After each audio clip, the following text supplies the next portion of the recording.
On his 100th day in office, President Donald Trump was interviewed by ABC News, where he was asked about concerns raised by one of his prominent supporters regarding his aggressive migrant deportation plan. Joe Rogan, on his April 17 episode, expressed concern about the plan to deport gang members to El Salvador without due process, calling it dangerous. Rogan warned, "We have to be careful that we don't become monsters while we're fighting monsters." In response, Trump agreed with Rogan's sentiment, stating, "Oh, I agree with that 100%. Yeah, we want to be careful. We are careful." When questioned about the legal challenges and court orders criticizing his administration for not following the law, Trump defended his actions by labeling those being deported as criminals, specifically mentioning Venezuelan criminals living in the United States. He emphasized that he was elected to remove these individuals and claimed the process was legal and swift.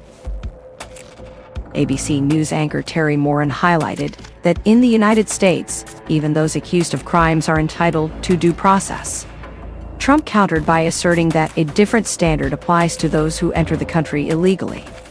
Moran insisted on the necessity of due process for everyone, but Trump maintained that there is a process for removal.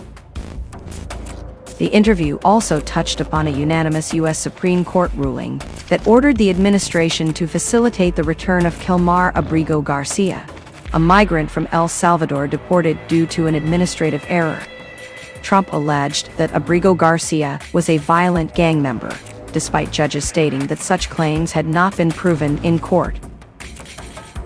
When Moran suggested that Trump could use his presidential power to rectify the situation by contacting the president of El Salvador, Trump replied that he would consider it if Abrigo Garcia were indeed a gentleman, but he believed otherwise.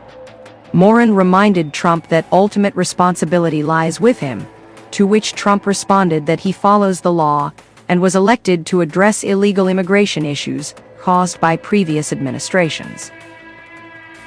Trump concluded by stating that he was elected to solve problems created by what he described as an incompetent predecessor, referring to former President Joe Biden.